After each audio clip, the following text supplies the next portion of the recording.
Comment tu t'appelles? Mon nom c'est Sissé Mariam Batigui. D'accord. Enchantée. Moi c'est Madame Barry. Je suis la présidente de la coordination des organisations féminines du Denguélé. Je suis là dans le cadre du recensement de la population. Ce matin, on a eu une réunion avec le préfet, où monsieur le préfet n'est pas du tout content. Donc je venais te voir si dans ta cour, si tout le monde est recensé et comment ça se fait le recensement. Oui, la dernière fois, on a reçu un agent chez nous à la maison. Effectivement, tout le monde a été recensé, voilà, dans les normes. Et il y avait quelques cours, quelques familles aux alentours qui ne voulaient pas. Voilà, mais il y a ma maman qui a eu à intervenir auprès de ces personnes, leur demander de se faire recenser, que ce n'est pas une mauvaise chose. Leur expliquer que voilà, c'est à notre avantage nous-mêmes.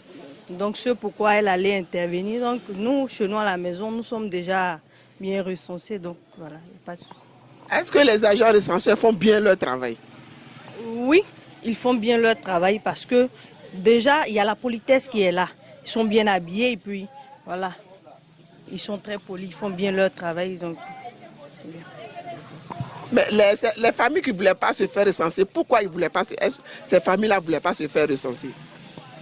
Bon, quand mon maman est partie, il y a une vieille qui était là, elle a trouvé que non, elle ne voulait pas en fait. On lui a demandé pourquoi elle ne voulait pas. Elle dit non, que elle ne sait pas qui ils sont. Elle n'était pas au courant, quoi. Elle n'était pas au courant, elle ne regardait pas la télé. Donc du coup, elle avait banalisé la chose, elle avait refusé catégoriquement. Donc quand la vieille est partie, elle lui a un peu expliqué les avantages d'un recensement. Voilà. Donc du coup, elle a accepté, elle a dû appeler ses enfants, venir et puis voilà, répondre à un certain nombre de questions. Donc du coup, la famille a été recensée ce jour. Merci ma fille. Maintenant, je voudrais te prendre comme mon relais, dire à ta maman de voir les quelques familles qui sont encore réticentes, que ça y va de notre bonheur.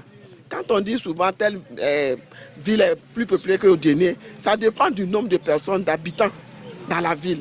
Par exemple, si on dit à Bouniali, il y a 5000 habitants, et ici on trouve que nous ne sommes que 500 habitants, vous voyez, ce qu'on va donner à la population de Bouniali sera différent de ce qu'on va donner à Odiéné. On parle de routes, on parle d'hôpitaux, on parle d'écoles, on parle en tout cas du développement en quelque sorte. Même le marché qui est là. Vous savez que le marché, c'est un vieux marché. Ça a été construit depuis, je crois, 1972. Donc, compte tenu de la population, si nous sommes nombreux, l'État peut construire un nouveau marché pour nous. Vous savez que le marché est petit, tout le monde ne peut pas rentrer actuellement, les femmes se plaignent. Mais il faut recenser normalement la population pour que le président sache qu'il y a du monde à Odiéné. Et comme ça, on peut avoir un nouveau marché, par exemple. C'est moi, tu l'as quoi, avec un recensement. Oh.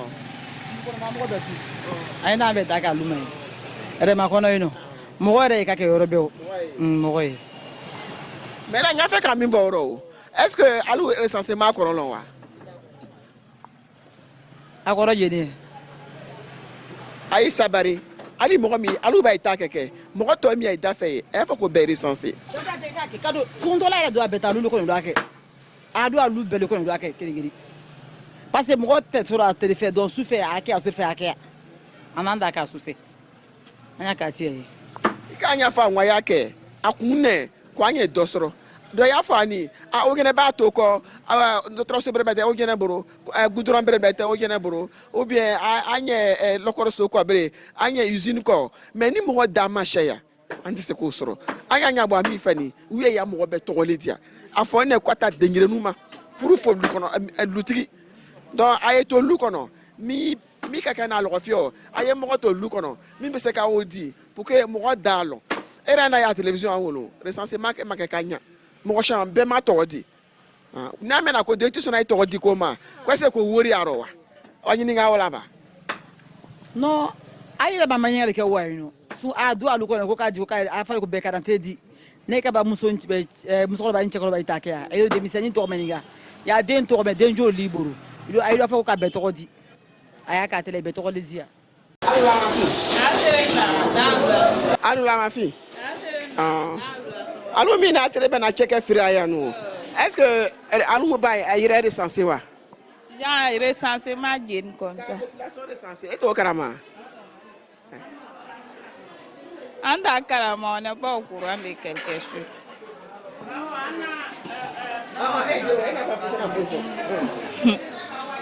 Eta kana manya genima. Kambrende mi ya bien ni kado du ko lui kono ka recensement kay mo masalu feba.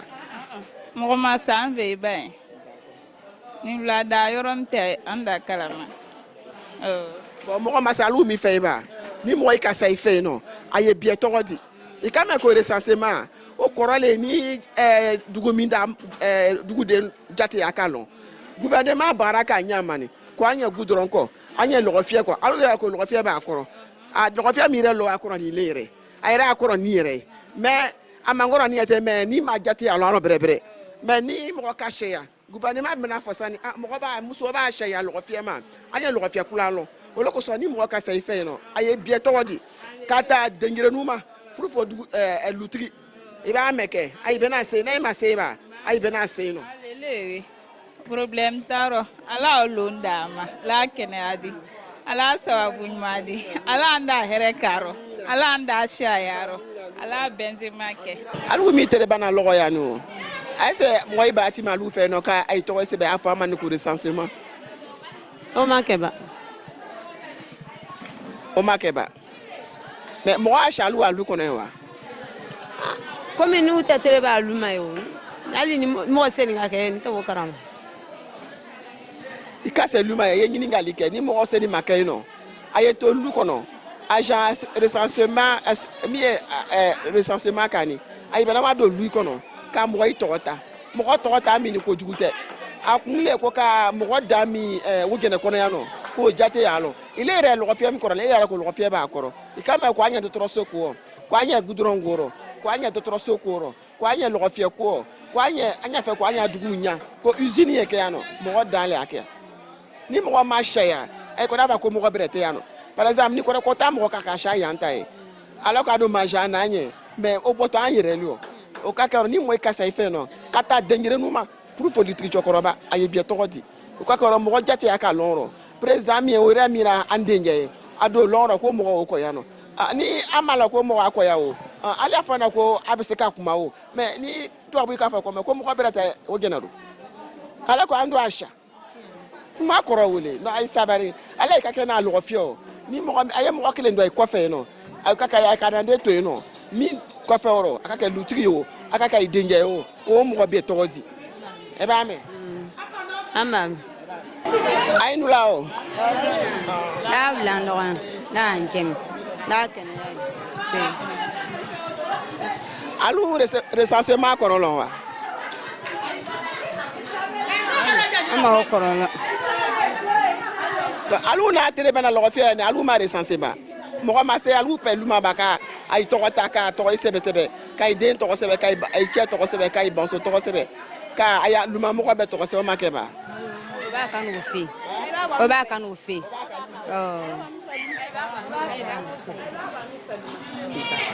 donc ay ma se mi fe luma ba aya fo mi tabake aya fo wi na kwa ye to luma obi ay mo kele to lu kono mi be se ka beto di kata dengire numa furu fo chokoroba o koro jenie o kunne ko woje na developer nyama development korole anya fe jaman basoro anya here shaman basoro ango ni woge na ba to ko mais ni mo da ma lonke atana la ko mo shama woge na ya no lo ga fia mina ba aba mi de mais ni mo ka shia ke lo fe kula be lo gudorongo yi no dotoro soko yi no lokoro soko yi no ko shima mbale na o ko fe ali por sec comme ka fa ko ka por sec na ko ka woge na développer ko mo ye bo ay yerero o boto alu yira ta recensement lo donc lo fi adike ma fa wa ikana lo fi o mais aye mo kelen to luma mi be se kana renseignement di luma ali sufa ya ka donc ni mo ka sai fe luma e sufa aye dadra kaye aye bena direke journée ya ikana donc ay ka renseignement fe ni manda ya beti to na ko jugute mo wa jate ya le kalo yoro to ita ba ke o mo be ta ba ke kanya fo wo jena yan wo jena tam mo le ba to wo jena kai ban ay do ban be kum na ndalo anu ta lu ira complete be ba ke den fa beta ba kan wo fe mo ko te kwanu go bare jagite akon be ba ke kanya wana ifu awala mi ta ba ke ay ni chala ibaraji mi bana ka ko ma aya fo yana ko jugute ko te ka ke mo sia mo ko jati ya le kalo la ka ni mo million loru ka ke ano ani million ngelenga wa yo o bara ka todi o bara wa todi a million loru tigile ma akumbielewe et puis fana nona mi ya no mi ye mbalien ye la Guinée kay sénégalais fengay ko na makasa to bu kan voa ke ni mo ka sa ya lu kono aye jona kala vola do takana ou bien to bu kan vola do takana kana kumanya fo ka dey todi ka aisa ni dadi ka ibarake dadi akumbelewe ay sabari aye ka yire fe ande ne president fa anye ko ijadwaro aye sina to agere nye fofo ita na alatako ay sabari anye kana wula lamna kono fo anyana ay masemi fe ba aye so bedi ay do ba semi fe amba ifu awla kai barikala Ibrahim amba mi ye ko na wi hakiri maya nta fo ita juru tanu wa ebri mi ye ko na ngolo ana wi hakiri maya ala Ibrahim ala Antonio ainula sabla no la reko ake kana nyini ngali ke o est ce que alu ba recenser alu kono ko malu tere bana lo kono yani mo ba fanya na ko mo ba ti mai ko lu me na ka recensement ke wa ou bien ay ma recensement ko rolon wa ayo ala wani akira iwani bena ni malu kono yi ala na akira iben ni malu kono yi ay na nyini nga ro ko amogo jolle bon ko ko nya kadante di na nya kadante di da ay na sebeli do ikawro bodo afoko ni mo ni jenne bon ya ngo ni ndogoma aninya sungurinu ko demo jorumu ngo demo se kwai biye wa ngo ko nete mo na la che ngwai biye me kwai biye ibure ya ngo ngwai bete muro ya ngo flale ko ni muro ko la ya bi ngato yi jamana kono d'accord eta o kanya anya la de ramina wole monsieur c'est monsieur Samake non monsieur Keita ba recenser wa comme il était bana coordonner ani bon il est du ya lutigi yo est-ce ba c'est lui ma qui l'état recensement ke wa ay ma senta luma ba ka recensement ke ba bon brani wa luma ba mo sta fa ina ka ko mo ba timi wo ay ma timi ko ba ay bena timi luma parce que ali sufa bena ke sisane donc na ikase non ay de to di kata dengire numa furufo lutigi ay bieto di mi dongi ban aya nya yira wiya ko keleka ko te ko brete ka kaya ko dugu de jati ale kalo o jeneta département ay yorobiro o jeneta dugu koro ya no ko mo jole dugu kono o ka ka oro anya koko demande état fait e ka me ko état anu rele ko ka ay do lo ko mo wa she ya no anga mi ngo fa mbe odi meni mo ma she ya mo ka she ya romino ay bena di wilema do anga na ka anyere juguye anya boka mo to di foi tana ke mo sia mo jate ya le kalo sans sanyi loro katime akea do nyina ndale ba dam na oron an ba sia o le dam na kana sensibiliser foi tana ke mo sia mi ma korolon ka koro ira wiya ka koro mi ya korolon wiya foto nyina ay kini ban mo ka sai brai dadra ka ay sawaya ay bieto di na ka sambe e ba fo nyamane amena kete amina ala ambiance anulao laula noa akane yadi c'est est-ce que aluba ire recensé wa bon nous on n'est pas au courant de ça anu to kalama parce que anu kaba boa kana logo frufo ula anu to karama il est que aluma ula fait chema foi na ko mo ba boy ko e foi ma fonyana ma foi il est recensement corolon fa bon recensement pour moi Kamoy yaje bon ni ko do ka ke Kamoy regrouper Kamoy la je ka nda korolo bere bon recensement korolé ko ka jamana de to jati yalo ateka ke yoro kiri aka ke jamana yoro belio donc wogene tali yo abedana longlena donc wogene ta moyle bani bokuma donc mi bani bokuma aye kana fa lugena woro ni wogene de dama lonke anya mi ngo wogene ko anda na osro parce que ni anga ke mo wakatan ado fa ko mo wa kline ya no ese mo wa ta rom na 8 ans ni na nda be ka krinya wa alu ira sin lo ka fe koro ni alu ira kule alo ko lo ka fe ba koro ko ka lo ka fe changer donc na kana lo ka fe te ko juye ke mais aya fo ay ko mo nyana ko ni mo ko akwa recenser ko yi to di bon souffert il vient commencer ka ai ta ka trilo ai vient ka suro sisani na ka sai fait souffert ai dadra ka korogbere tala akune ko wogena ta de be mo dami wogena population kame ko population wogena mo ga mi wogena dugu kono wi ka ke mo dami ai fa ka wole dalon do ai kana sina ai togodi kata denyere numa furufo lutigi ai bi togodi o ka kero to